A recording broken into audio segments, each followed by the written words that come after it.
ఎప్పటికప్పుడు తాజా వార్తలను అందిస్తున్న కేఆర్ క్రైమ్ న్యూస్ కు స్వాగతం.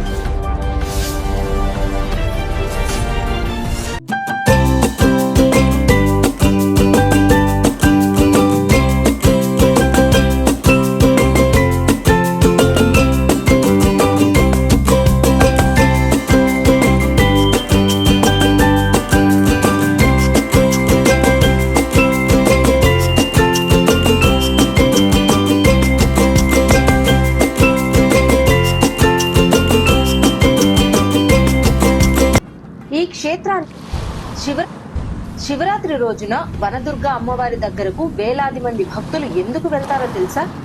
శివయ్యకు ఈ గుడికి ఉన్న సంబంధం ఏంటి? ఈ క్షేత్రానికి మహాభారతంతో సంబంధం ఉంది. పరీక్షిత్ మహారాజు ఒక ఋషిని అవమానించగా పాము కాటుకే మరణించుగాక అనే శాపం పొందాడు.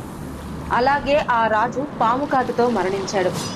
తండ్రి మరణంతో చనిపోయిన రాజకుమారుడు జన్మేజయుడు ప్రపంచంలోని నాగులను నాశనం చేయడానికి సర్పయాగం ప్రారంభించాడు.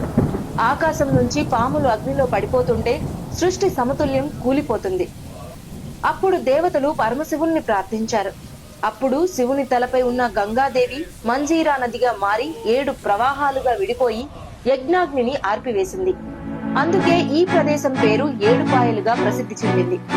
అందుకే ఇక్కడ శివుడు మరియు ఆదిశక్తులు వేరు కావని భక్తుల విశ్వాసం.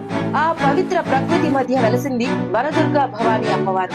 ఇక్కడ ఆ 7 ప్రవాహాలు అమ్మవారి పాదాలను తాకుతూ ప్రవహిస్తాయి.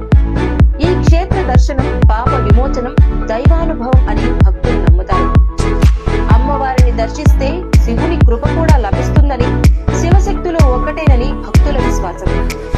అందుకే శివరాత్రి రాత్రి ఇక్కడ జాగరణలు, దీపారాధనలు, ప్రత్యేక పూజలు ఎంతో భక్తి శ్రద్ధలతో జరుగుతాయి. మీరు శివయ్య భక్తులైతే ఓం నమ శివాయ